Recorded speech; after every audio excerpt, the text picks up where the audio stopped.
Un moment libérateur. Voilà les premiers mots de François Bayrou après 5h30 de questions sur les violences à Bétharram.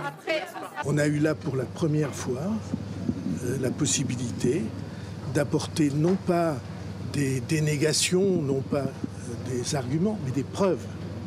Il est 17h hier lorsque le Premier ministre s'installe face au co-rapporteur de la commission, dont l'insoumis Paul Vannier.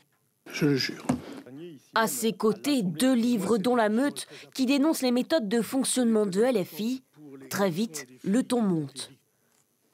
Il s'agissait d'une chose, pardon de parler un peu trivialement, il s'agissait de me coincer pour m'obliger à démissionner. Une attitude que dénonce la présidente de la commission d'enquête. Je l'ai trouvé confus, imprécis, parfois même grossier et un peu plutôt agressif à notre égard. Hier soir, François Bayrou maintenait qu'il n'avait pas eu d'autres informations sur les violences à Bétharram, autrement que par la presse. Et autre réaction ce matin, celle de l'homme qu'on vient d'apercevoir à l'instant, Paul Vannier, qui est le co-rapporteur de cette commission d'enquête. Il est député La France Insoumise du Val d'Oise. Il a menti avant cette audition sous serment, et cette audition sous serment permet de le constater. Parce que François Bayrou, grâce au serment, reconnaît enfin que ses déclarations devant les députés, devant les victimes, ces derniers mois, étaient mensongères. Il avait aussi une stratégie, le Premier ministre, de digression, de confusion, où il accumulait un certain nombre d'éléments. Il faudra, après ces 5h30, prendre le temps de les regarder un par un. Mais constatons ensemble que les déclarations sous serment, et c'est d'ailleurs l'intérêt de la commission d'enquête, diffèrent nettement avec les déclarations récentes encore du Premier ministre.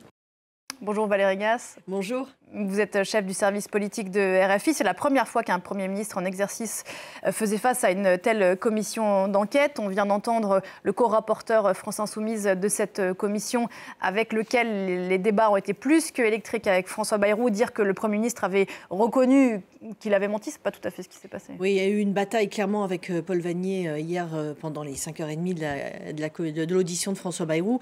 D'ailleurs, la démarche de François Bayrou dans cette commission, c'était de démontrer que tout ce qui avait été dit était mensonger et d'attaquer clairement les méthodes de Paul Vannier qui, selon le Premier ministre, essayait de détourner ses propos et chaque fois qu'il disait de retourner les mots pour essayer de dire que finalement il avait en quelque sorte avoué avoir menti, ce que le Premier ministre niait lui catégoriquement en essayant d'apporter des preuves et de contrecarrer les témoignages qu'il avait mis en difficulté. Oui, il y avait une vraie bataille politique qui s'est jouée dans cette audition et c'était un peu ce qu'on attendait. C'est vrai que François Bayrou, il est au cœur de cette histoire depuis qu'elle a été connue et depuis ses premières déclarations où il avait dit qu'il n'en connaissait rien. Et c'est là-dessus que tout l'argumentaire de Paul Vannier, notamment, a été posé pour savoir si le Premier ministre savait ou ne savait pas des choses lorsqu'il a répondu ça devant les députés. Et en conséquence, si, alors qu'il était notamment à l'époque, en tout cas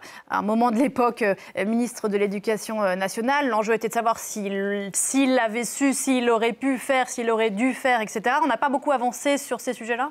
Non, parce que François Bayrou reste sur sa ligne et argumente qu'il avait diligenté une inspection dont le rapport a été rendu. La conclusion de ce rapport disait qu'il n'y avait pas spécialement de problème à Bétharram, même si dans les quelques pages de ce rapport, il y avait quand même des témoignages sur des violences qui avaient été commises.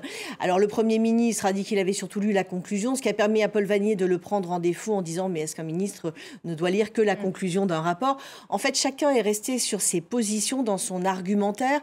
Cette audition, elle avait un peu, malgré tout, la vertu pour le Premier ministre de lui permettre longuement, puisque ça a duré 5h30. Au départ, on était parti sur un format de 2 heures.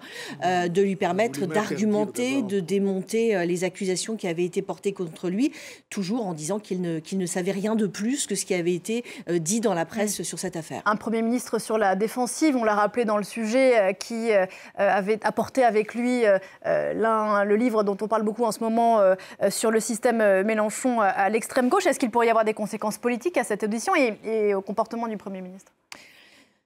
Je pense que François Bayrou a évité l'accident industriel. Il aurait pu être vraiment pris en défaut une nouvelle fois. En tout cas, il a essayé à sa manière. Il avait beaucoup travaillé. On a souvent dit que François Bayrou réagissait un peu à l'instinct, n'avait pas de conseiller en communication et que c'était ce qui lui avait porté préjudice dans ses réponses un peu intempestives et floues et pas précises.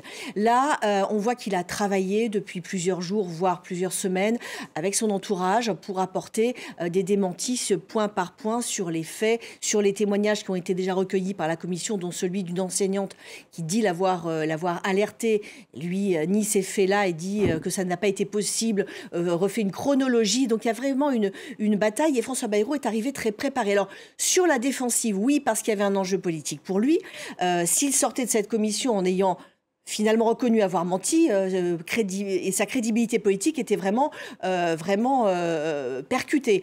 Mais donc, il était sur la défensive parce qu'il s'est préparé, qu'il savait qu'il allait être attaqué, mais malgré tout, beaucoup à l'offensive. Certains ont dit, les membres de la commission, de l'arrogance, en tout cas avec la vraie volonté de dire « tout ça est une opération politique, c'est parce que je suis Premier ministre qu'on m'accuse, et donc je me défends ». Et pendant ce temps, la commission portant normalement sur les violences à l'école, on n'a pas beaucoup parlé des victimes, hein, en un mot, Valérie. Finalement, le fond de cette affaire, le sort des victimes, ça a été un peu éclipsé, en effet, par l'argumentation politique et la volonté des uns de tirer des aveux, en quelque sorte, de faire dire à François Bayrou qu'il n'avait pas forcément fait tout ce qu'il devait, et François Bayrou de rétorquer. Et c'est vrai qu'à la fin, il y a quand même une proposition. Le Premier ministre propose une haute autorité sur la lutte contre les violences aux enfants. On ne sait pas ce que ça donnera, mais c'est vrai qu'on a peu parlé de ces victimes, de cette affaire, de ce qui a été fait. Il y a eu de nombreuses auditions par cette commission et qui sont un peu éclipsées par celle de François Bayrou. Merci beaucoup Valérie, vous avez gagné le droit d'écouter la revue de presse de Jules Boiteau, c'est tout de suite.